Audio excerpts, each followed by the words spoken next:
Iată Fusion Hybrid, modelul care în Europa va fi cunoscut sub numele de Mondeo la anul. Suntem în Germania, lângă Frankfurt.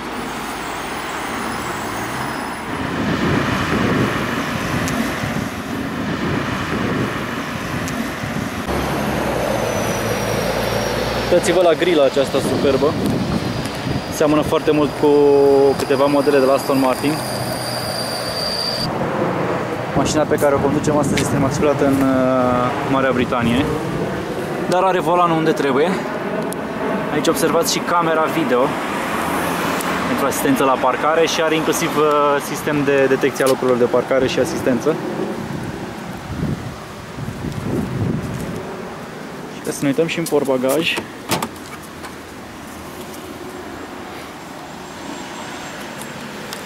E ceva loc. Sunt pentru prima oară la bordul Fordului Fusion de state, Mondeo în Europa.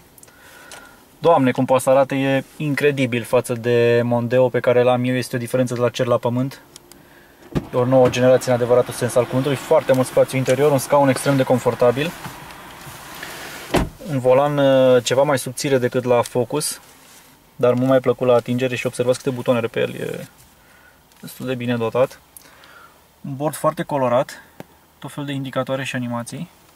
Și aici consola centrală are un ecran uriaș, să vedem dacă este și cu senzor tactil, este. Mai jos sistemul de aer condiționat și transmisie automată. În acest moment mașina este pornită, dar fiind un model hibrid, nu face niciun zgomot. Practic dacă îl mutăm pe mers,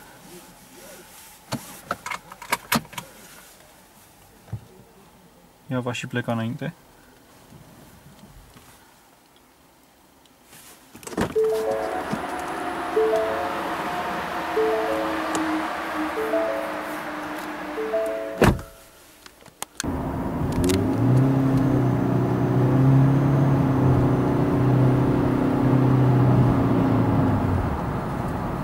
Să nu depășim viteza, că nu se știe ce e pe aici.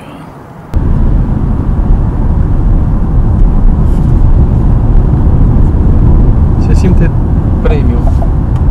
Pielea, uite, uleitul cotul pus, totul e moale. Este din piele și moale. Și lată, adică uite, poți să ții mâna toată.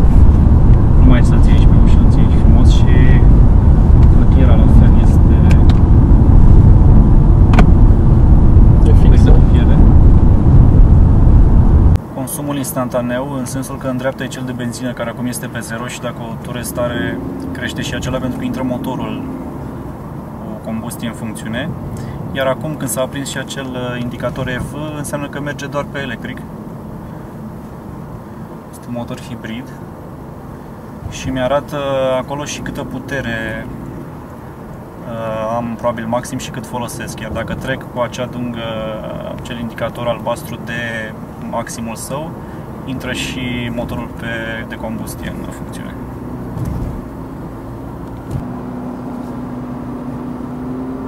Așa e spațiul la picioare în dreapta. În condițiile în care spate avem unul și mai mare.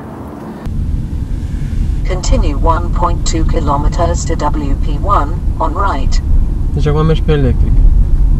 Da. Acum avem aici un indicator și... Simți când faceți nu, schimbul? doar că se aude zgomotul motorului, care se aude și puterea e livrată după un timp. Dar asta e normal pentru că... electric îți răspunde instant accelerația? Da, răspunde bine, doar că trece ușor pe cel de combustie pentru că pragul e destul de jos. Deci e un hibrid, dar aș zice că ponderea principală este totuși spre combustie.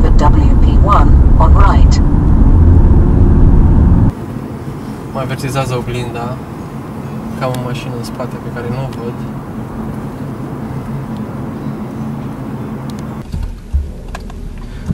Ai văzut când pleci de pe loc, ți arată mereu camera.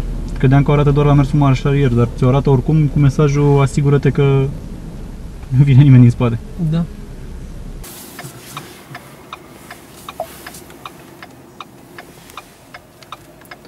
Este sistemul audio, are inclusiv radio Sirius, care dacă nu mă înșel este radio prin satelit. USB, Bluetooth, SD card, SD card, da. frumos. La Volkswagen am mai văzut SD carduri.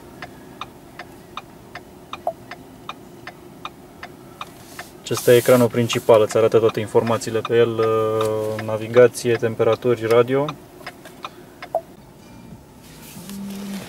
Și sub cotier observați intrările pentru cardul SD, pentru muzică, 2 USB-uri și audio-video. E sistemul sync complet. Deci pare a fi încă o priză. Avem un rezumat al drumului parcurs până acum. În dreapta îmi spune mulțumim că ai condus un hibrid. Și aici un scurt rezumat al drumului.